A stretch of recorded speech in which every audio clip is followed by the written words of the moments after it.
What if a mod wasn't just an add-on, but the birth of a whole new game? Mods are not simply an extension of play, they're acts of rebellion against the boundaries of design. They begin as whispers, small experiments, but sometimes they grow into voices that reshape entire genres. A mod can take the bones of a familiar world and breathe it into a soul, so different that it ceases to be a modification at all.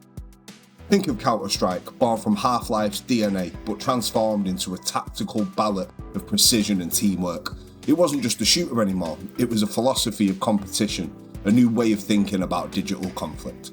These are not tweaks, they are metamorphoses. They remind us that creativity is not bound by the limits of a developer's visions. Sometimes, the most important revolutions come not from studios, but from communities daring to ask, what if this game becomes something else entirely? Gameplay is not static, it's a philosophy of interaction. When players reshape it, they are not just altering difficulty or pacing, they are redefining what it means to play. Half-Life was built as a single-player shooter, a linear journey through corridors and scripted encounters, yet in the hands of modders, it became Counter-Strike, a tactical dance where every bullet mattered and every decision carried weight.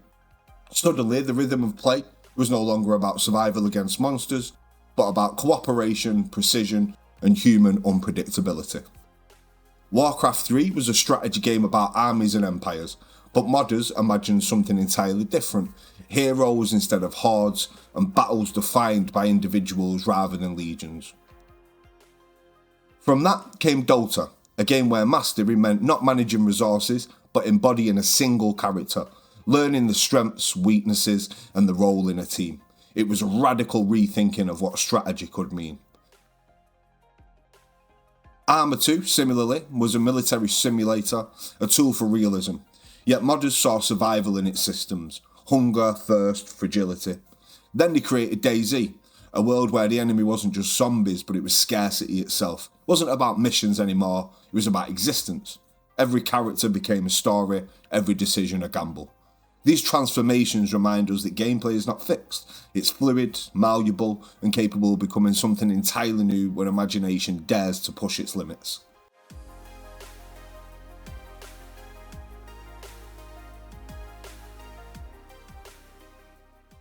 Aesthetic is not decoration, it is identity. When modders reshape visuals, they are not simply polishing graphics, they are redefining the very soul of a game. Quake's brutal corridors and relentless pace were reimagined into Team Fortress, a world of classes, colours and personalities. What began as a visual and mechanical experiment became a genre-defining identity, proving that style can be as transformative as mechanics. Skyrim's familiar fantasy, which was born as Enderal, a total conversion that replaced the entire world, story and atmosphere. It wasn't just a new look, it was a new philosophy of role-playing. Enderal asked different questions, told different stories and carried different emotional weight. It was proof that a game's engine could be a canvas for entirely new worlds. Minecraft's sandbox was reshaped into Pixelmon, a universe of creatures and battles. The blocky landscapes became stages for entirely new adventures where exploration wasn't about mining or crafting, but about catching, training and battling. The aesthetic shift was more than just cosmetic, it was a redefinition of purpose.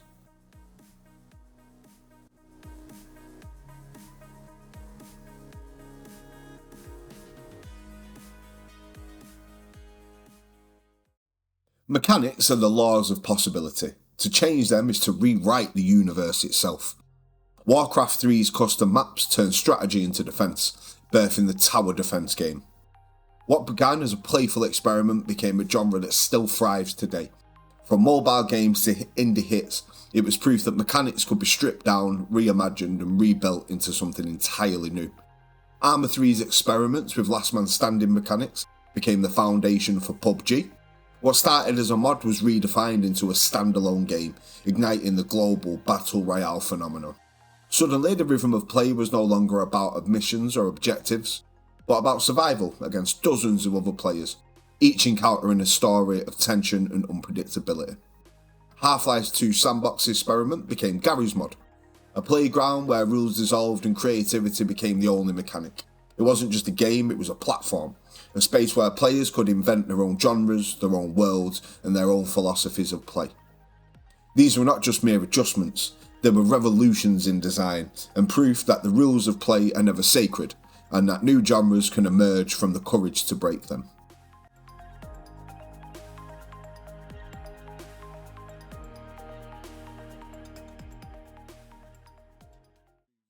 Some mods grow so fast that they shed their skin of their parents' games. They become standalone worlds, carrying their communities into the futures and the original developers never imagined.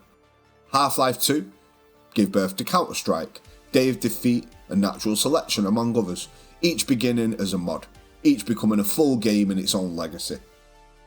These weren't side projects, they were inheritances, proof that mods can outlive the games they were born from. StarCraft's custom maps became the crucible of esports, shaping competitive gaming culture itself. What began as playful experimentation became the foundation of professional competition, a movement that transformed gaming into a spectator sport. Skyrim's Enderal was not just a mod but a full RPG, a testament to the idea that fans can build worlds as rich and as complex as the studios can, if not more. It stood shoulder to shoulder with AAA titles, proving that passion and imagination can rival budgets and marketing. These weren't additions, they're rebirths. They remind us that mods are not just features, they're legacies, capable of carrying games into the future that their creators never foresaw.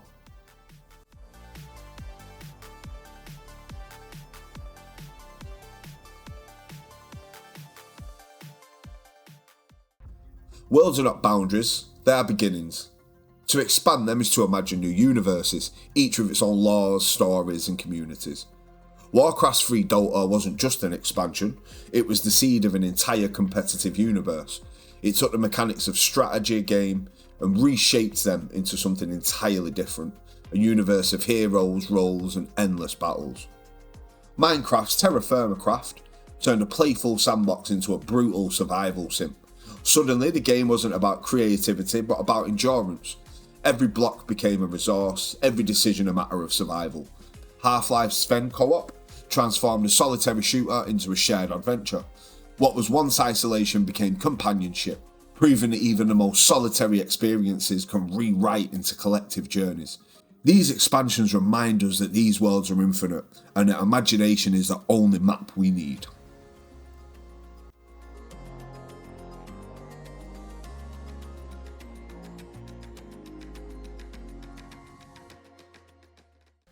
Stories are not fixed, they are living dialogues between creators and players.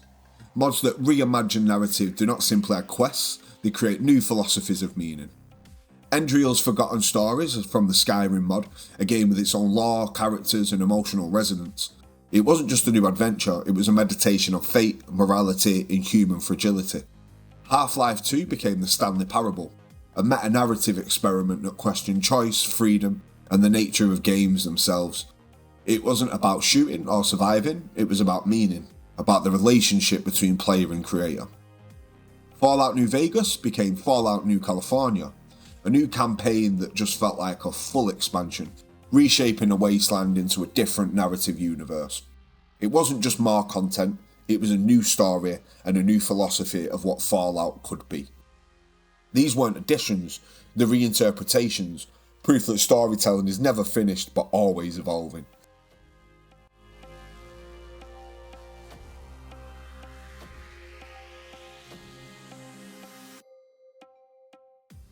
Mods are not just about reshaping mechanics or visuals, they are about reshaping culture.